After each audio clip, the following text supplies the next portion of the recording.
Olá pessoal, tudo bom?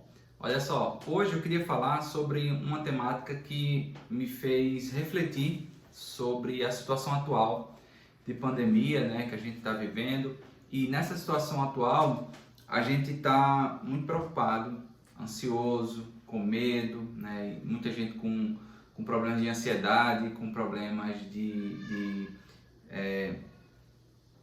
receio de como vai ser. E isso pode gerar problemas maiores no sentido da pessoa travar, né, gerar depressão. Em outros casos mais extremos pode até levar também a suicídio, porque as pessoas não veem um futuro, não veem não tem visão do que pode acontecer. Então isso é muito sério, tá? Não quero entrar na temática de economia versus saúde, porque eu acho que esse não é o objetivo. O objetivo é falar, em uma situação difícil como essa, em uma situação real, os sentimentos são reais, são dores reais que estamos enfrentando, né? Em muitos casos a dor da perda, e em outros casos a dor do que pode acontecer se perder, ou se a empresa quebrar, ou se acontecer algo de ruim com um familiar seu. E a gente está nessa tensão, né? Os governantes estão decidindo da maneira que eles acham mais prudente, né?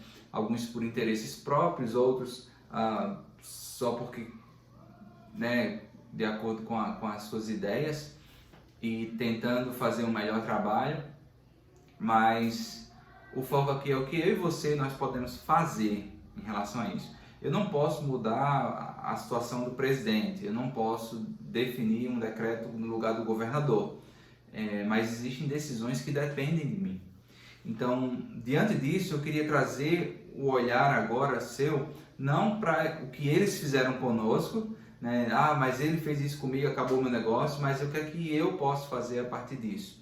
E a palavra de Deus, ela traz algo que é contraditório ao que se espera, né? Quando a gente vê lá em Tiago, por exemplo, Tiago 1,2 fala: meus irmãos, considerem motivo de grande alegria o fato de passarem por diversas provações, diversas dificuldades. E chega a ser engraçado, porque o que Tiago está dizendo aqui é para você ter alegria em momentos que o normal é se sentir triste, pressionado, ansioso. O normal é perder as estribeiras aí. Então, o que o Tiago está escrevendo, e também nós vemos em várias outras situações, como Paulo e Silas na prisão, o que aconteceu com eles? Eles estavam presos, numa situação bem difícil, e eles estavam cantando a Deus. Eles estavam agradecendo, louvando a Deus, e acontece lá o que a narrativa bíblica fala, né? Que a prisão treme, tem um terremoto, e eles saem de lá. Mas tudo isso, né, é para trazer a ideia de que o estado emocional que essas pessoas estavam era totalmente oposto ao da realidade, do que é se esperar. Tá, a sua empresa está quebrando, você perdeu seu emprego, é normal, é de se esperar um momento de tristeza, um momento de ansiedade, um momento de insegurança, incerteza. Mas o movimento aqui da nossa cabeça, né, por estar falando para um público, na sua maioria cristão, quem é o Senhor da nossa vida e qual é a proposta aqui, né? Jesus diz: vinde a mim vocês que estão cansados, sobrecarregados, que eu vos aliviarei. E vocês vão encontrar descanso, vocês vão encontrar descanso em mim. E em Cristo, Ele nos convida a carregar o fardo dele, né? O fardo que é dele sobre nós, e ele carrega o nosso. E ele fez isso na cruz, né? Então, a ideia aqui, né? Jesus, lá em Mateus 6, ele fala para que nós não andemos ansiosos. A ideia aqui, né, Jesus não diz que nós não podemos sentir a ansiedade. O foco é de não andar sobre, né, a partir do que a ansiedade produz. O foco não é ser motivado ou ser movido pela ansiedade. Nós somos seres humanos, nós passamos por provações. O próprio Jesus, que não andava em ansiedade, ele passou por um momento de tensão emocional tão forte, do que ele sabia o que ia acontecer com ele, que ele suava sangue no Getsemane. Então, o sentir não é errado em si, mas o que nós fazemos a partir desse sentimento, essa é a proposta, esse é o desafio que eu quero trazer para você aqui hoje. Eu quero trazer uma proposta de que existe uma situação difícil, existe uma situação de incerteza, mas o que é que você pode fazer a partir disso? Eu posso falar pela empresa que eu tenho hoje, e na situação que eu tenho hoje, eu lembro que ano passado, eu não sei como a gente não fechou, porque foi graça de Deus, porque passou 4 ou 5 meses fechada a empresa, não sei como não quebrou isso, mas a gente sabe que isso tudo que aconteceu foi ensinamentos também. Então, não necessariamente a situação difícil vai nos ensinar com isso, mas o que é que nós aprendemos a partir dela? Então, o medo e a ansiedade, eles não ajudam isso, eles minam. O que é que acontece quando a pessoa tem medo e tem ansiedade? Ela tende a valorizar isso, só pensar nisso e não age, e não sai desse mundo porque vai dar errado. Em outros casos até se escolhe se deitar, ficar em casa no canto assim, com essa tristeza, com essa dor no coração, e não tem a tendência de agir contra a situação difícil. E isso é real, né? Isso é o que acontece com muitas pessoas, já aconteceu comigo, e isso é real. Nós não podemos esconder a situação toda. Só que eu tenho uma palavra assim, para você que está nessa dificuldade, isso vai passar, isso passa, isso não vai ser perpétuo na sua vida.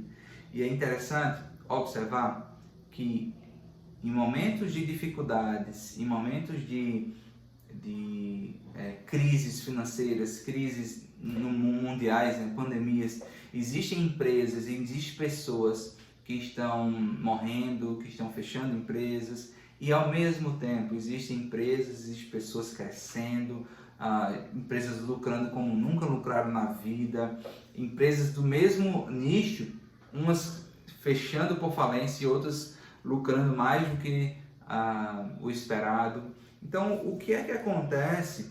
O que é que acontece com isso? Por que umas estão crescendo tanto e por que outras estão falindo e caindo? Eu acredito muito que a situação da mente, né, um estado mental, um estado emocional, que as pessoas resilientes, que as pessoas que encontram soluções, elas aprendem com isso, né? Então, uma situação difícil, ela pode ensinar muita coisa se você agir contra aquilo que for feito, né? Então, se está numa situação, por exemplo, na escola, na escola que eu tenho, a minha escola era só curso presencial. O que foi que aconteceu? A partir desse momento difícil de pandemia, se criou uma nova oportunidade de expandir para o EAD. Né? Então, existem várias e várias outras formas que nós podemos agir contra a situação atual. E esse é o convite. Esse é o convite aqui. O convite é pensar em novas maneiras, pensar em novas possibilidades, ter esse estado mental. Agora, você só vai conseguir fazer isso com a graça de Deus. Tá? Existem pessoas que não são cristãs e elas tendem, muitas delas conseguem ter o estado mental de vencedor, uma mente de vencedor, uma mente resiliente, uma mente que vai vencer os desafios, mas eles estão fazendo isso com um fim neles mesmos. E quando nós fazemos isso para a glória de Deus, quando nós entendemos esse texto aqui, vemos, meus irmãos, considerem motivo de grande alegria passar por diversas provações, e quando a gente abraça isso, né, e vive com essa realidade, lançando sobre Cristo as nossas ansiedades, porque Ele tem cuidado de nós, e aceitando da sua graça, do seu amor, nós vivemos uma vida que glorifica Ele. Então, o fim disso tudo é a glorificação do nome de Cristo. Então, Cristo é glorificado através das nossas vidas, e nós também encontramos novas maneiras de ver, né? Tá, mas tudo bem, você está falando aí que nós encontramos maneiras de ver, mas agora tudo que está acontecendo na minha vida eu só consigo ver essa situação de desgraças, essa situação de ansiedade, não tenho visão para mais nada. O que é que você diz para mim? Eu digo que em você ou em mim mesmo nós não temos um poder de convencimento, de mudança nas pessoas, né? Somente Deus, somente Sua graça. E quando é que o Espírito Santo fala conosco? Nas Escrituras. Então o convite aqui é, você está nessa situação difícil, não confie nas suas próprias forças, confie na força de Cristo. Então volte-se para a palavra, medite na palavra, fale a palavra, cante a palavra, coloque nas paredes da sua casa, escreva no caderno, estude, para que o Espírito Santo venha falar com você através da Escritura e essas verdades da Escritura venham entrar no seu coração. E você vai, pouco a pouco, você vai observando o poder que a palavra tem para transformar a sua vida. E também aconselho você a conversar com pessoas que já passaram por isso, pessoas que são piedosas, né? Irmãos que temem ao Senhor, e eles vão dar conselhos para você, não para você seguir os padrões do mundo, mas seguir o padrão de Cristo, de lançar em Cristo todas as suas ansiedades e dores, e também, né, leve você a agir. A proposta agora, o movimento enquanto eu vou agindo, enquanto eu vou fazendo, enquanto eu vou caminhando, nós vamos encontrando essas respostas e essas soluções, tá bom? Então, envie esse vídeo aí para quem você achar interessante, que Deus abençoe vocês. A partir de amanhã nós iremos começar a estudar alguns capítulos de uns novos livros sobre questões empresariais também, sobre questões de ação, de como você pode agir, de como você pode ser ser diferente nisso tudo. No meio de uma situação de caos, você vê oportunidades, você vê novas soluções, e aí você pode ser diferente. No meio de uma escuridão, de um momento tão difícil, você pode agir de uma forma que ninguém nunca agiu, ou ser resiliente e passar por essa dificuldade e ajudar outras pessoas também, tá bom? Então espero que vocês tenham gostado desse vídeo, que Deus abençoe, um abraço e até a próxima.